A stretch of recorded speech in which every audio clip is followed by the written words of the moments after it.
जय श्री राम साथियों। आज हम बात करने वाले हैं निद्रा देवी का रोदन और श्री राम का वरदान। आइए हम शुरू करते हैं। उमा अवधवासी नर नार कृतारथ रूप ब्रह्मा सच्चिदा नंदघन रघुनायक जहाँ भूप।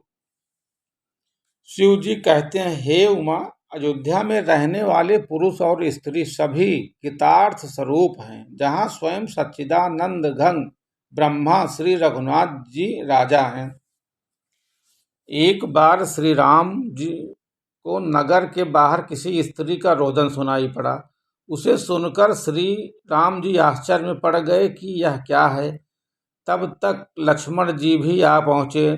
राम ने उन्हें सब वृत्तांत सुनाए। लक्ष्मण ने उसी क्षण दूतों को उस स्थान पर भेजा कि जहां पर कीर्तन हो रहा था। लक्ष्मण के दूतों ने वहां पहुंचकर राम के दूतों से कहा कि तुम लोग शीघ्र जाओ, राम जी तुम्हें बुला रहे हैं। उन सब ने कहा, कीर्तन को अधूरा छोड़कर हम कैसे जाएं।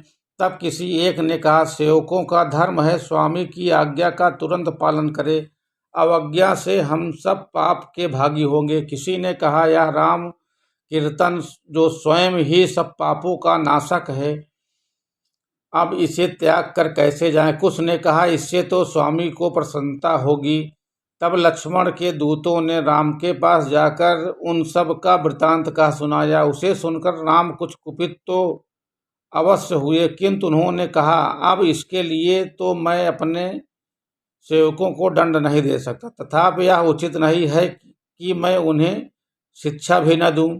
यह कहते हुए राम को फिर वही नगर के बाहर वाला रोदन सुनाई पड़ा। उन्होंने विमान को आज्ञा दी कि तुम वहां चलो जहां नगर के बाहर वह स्त्री रोदन कर रही है। विमान वहां से उड़कर नगर के बाहर सरजू तट पर आया। राम ने देखा कि अंजन के समान काली कलूटी एक स्त्री वहां विलाप कर रही है। उसे देखकर राम ने पूछा, तुम कौन हो और किस कारण रोदन कर रही हो। इस पर उस स्त्री ने कहा, मैं यहाँ बैठी अतिकाल से रो रही हूँ। नहीं ज्ञात है कि आज मेरा कौन सा पूर्ण उदय हुआ कि आपको मेरा रोदन सुनाई पड़ा। हे प्रभु, जब पूर्व में ब्रह्मा ने मुझे बनाकर मेरा नाम निद्रा रखा तो कुंभकर्ण के दीर्घ सुख के लिए उसमें ही उन्होंने मुझे बसा दिया था। तब जिस समय मैं उस स्थिति में थी, हे राम, उसी समय आपने संग्राम में उसे मार दिया। इससे मैं अपने उस स्थान से चलकर ब्रह्मा के पास गई। तब हे राम, उन्होंने मुझको आपके पास भेज दिया। उसी समय से मैं आपकी इस पुरी में आ गई, परंतु आपके सीमा रक्षकों के भय से इस नगरी में प्रवेश ना पा सकी, इसलिए सरजू के तट पर बैठी विलाप कर रही हूँ। हे राम, अब आप कृपा कर मेरे रहने के लिए कोई स्थान बतलावें कि जहाँ मैं सुख से निवास कर सकूं।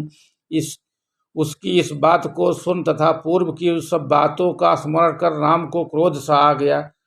तब वह निद्रा से बोलो, सुनो, तुम्हारे रहने के लिए मैं स्थान बतलाता हूँ। जितने भी पापी मनुष्य हैं, जब मेरा कीर्तन सुनने को जाए करें, अथवा जब वह पुराण कथा का श्रवण करने को बैठे, अथवा वेद पाठ पूजन जप और ध्यान आदि शुभ कर्म परायण हो, तब तुम उनमें अपना स्थान रख कर लो।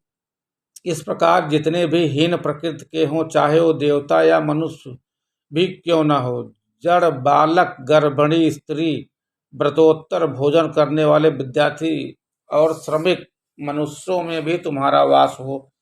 फिर जो लोग अधिक जागरण करते हो, उन लोगों में भी मैं तुम्हारा स्थान करता हूँ।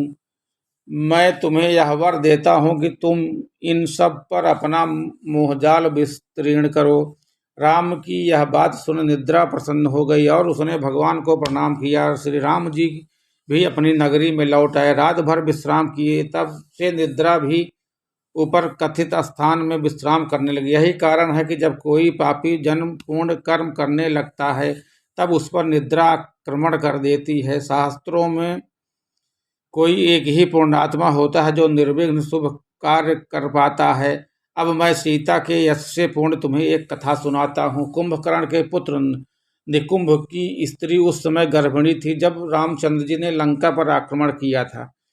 तब वह संतान जनन के लिए किसी अन्य द्वीप में रहने वाले अपने पिता के घर चली गई। जब राम से युद्ध करने पर रावण का समूलोच्छेद हो गया, तब उसके गर्भ में पौंड्रुक नामक पुत्र उत्पन्न हुआ।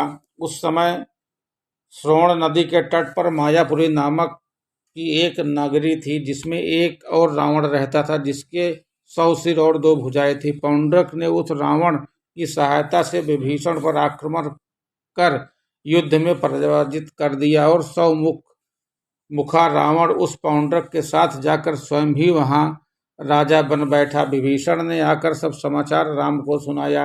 मित्र की दुखद कहानी सुनकर सीता सहित रामचंद्र जी विभीषण के साथ लंका चल दिए और वहां जाकर उन्होंने 100 सिर वाले रावण को मारकर फिर विभीषण को लंका के सिंहासन पर बैठाया, अयोध्या लौट आए। ये संपूर्ण आनंद रामायण से लिया हुआ गया है। अतः अगर वीडियो अच्छी लगी हो तो चैनल को सब्सक्राइब जरूर करें। जय सिया राम, सीताराम।